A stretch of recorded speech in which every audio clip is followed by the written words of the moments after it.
नमस्कार हजुरहरूलाई। मैले आज चाहिँ एउटा बिल्कुलै यो नयाँ भिडियो बनाउन गइरहेको छु है। मसँग चाहिँ यहाँ चाहिँ दोकानमा एकजना दाइ आइपुग्नु भयो, पेन बेच्दै आउनु भएको रहेछ उहाँ हैन। उहाँले चाहिँ मलाई चाहिँ यो पेन बेच्नलाई चाहिँ पेन लिदिन भन्नुभयो हैन। त्यही क्रममा चाहिँ उहाँसँग चाहिँ केही कुराकानी गर्न मन लाग्यो।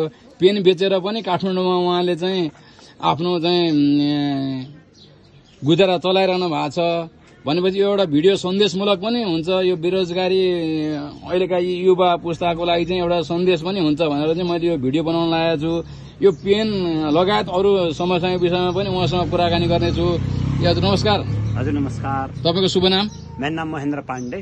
अनि तपाईँ यो कलम बेच्दै आउनु भएको रहेछ होइन। के छ यो कलम बेचेर नि तपाईँको गुजारा चलिरहेछ? यस्तो यो पेन भनेको एउटा संसारकै परिवर्तन गर्ने हतियार हुन्छ नि। संसारलाई बनाउने, संसारलाई रूपान्तरण गर्ने हतियार हो यो पेन। होइन, पेनले चाहिँ संसारलाई परिवर्तन गर्ने भए त यो माओवादीले हतियार उठाउनै पर्दैन थियो नि। मेरो यहाँ सन्देशमूलक मैले यो क्याम्पेन चलाउन खोजिरहेको छु। मेरो के छ भने यो पेन मार्फत म त्यस्तो व्यवसाय गर्न खोजिरहेको छौँ कि यो पेन भनेको बाहिर बजारमा जति पर्छ स्टेसनरीमा त्यही पेन म हरेक नेपाली हरेक जनतालाई एक एकवटा पेन मेरो पेन लिदिनु होला भन्न आग्रह गर्छु। मैले पेन मात्रै लानु भनिरहेको छैन।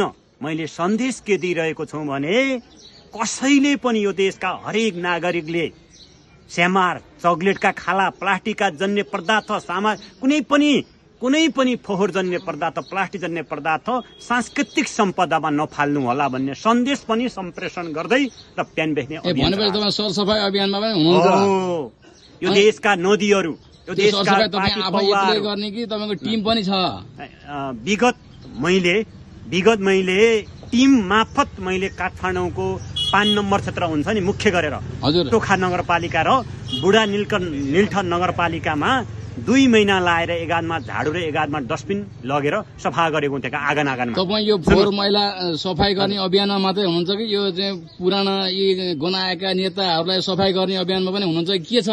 म सन्देश दिन्थे सरसफाई गर्दै गर्दा, फोहोर टिप्दै गर्दा यो नसोच्नुहोस् म फोहोर टिप्ने मात्र होइन, फोहोर त टिप्ने नै हो, तर यो देशका 36 वर्षसम्म देशलाई कंगाल बनाएका देशघातीहरूलाई सिंहदरबारमा गराएको फोहोर, बालुवा टावरमा गरेको फोहोर अथवा जुनसुकै यो देशका स्थानीय तहमा गरेको फोहोरहरूलाई पनि यसरी नै सफा गर्छु भन्ने सन्देश दिन्थे। होइन, यो चाहिँ यो अभियानको चाहिँ मेन चाहिँ यो को हो त? यो तपाईँको पुराना दलहरू अब आवश्यक छैन, अब नयाँ दल, अब नयाँ शक्तिको आवश्यकता छ भनेर चाहिँ कसले चाहिँ तपाईँको यो अभियान चलाएको? तपाईँलाई के लाग्छ यसमा?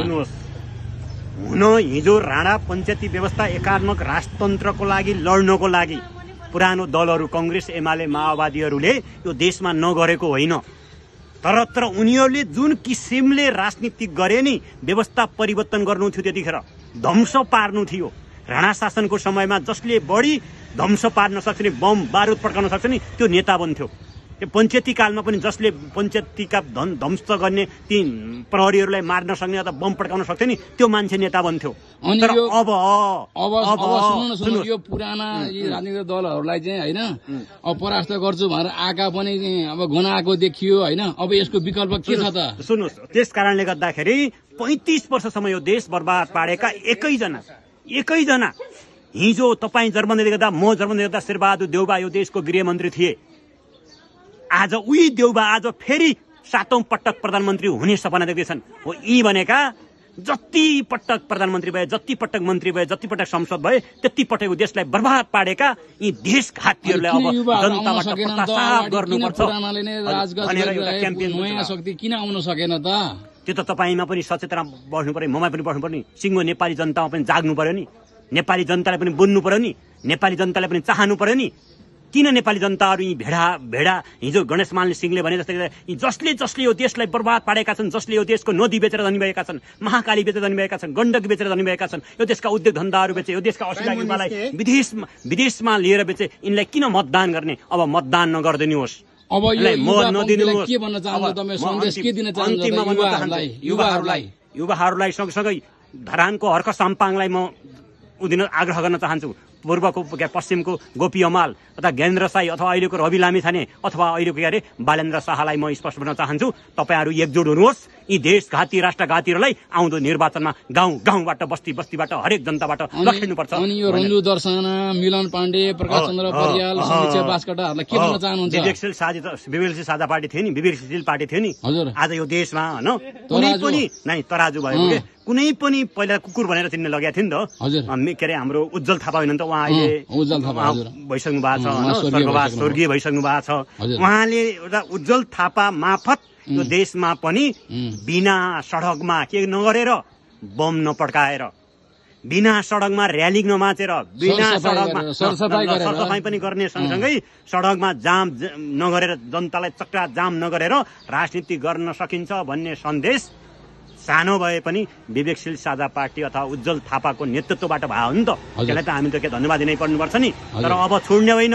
विवेकशील साझा पार्टीमा भएका राम्रा दर्शनाहरू, रन्जु दर्शनाहरू लगायतका, मिलन पाण्डे लगायतका सम्पूर्ण युवाहरू एकजुट भएर यो देशको भविष्य निर्माण गर्नुपर्छ भन्न चाहन्छु। यो सन्देश त्यही हो।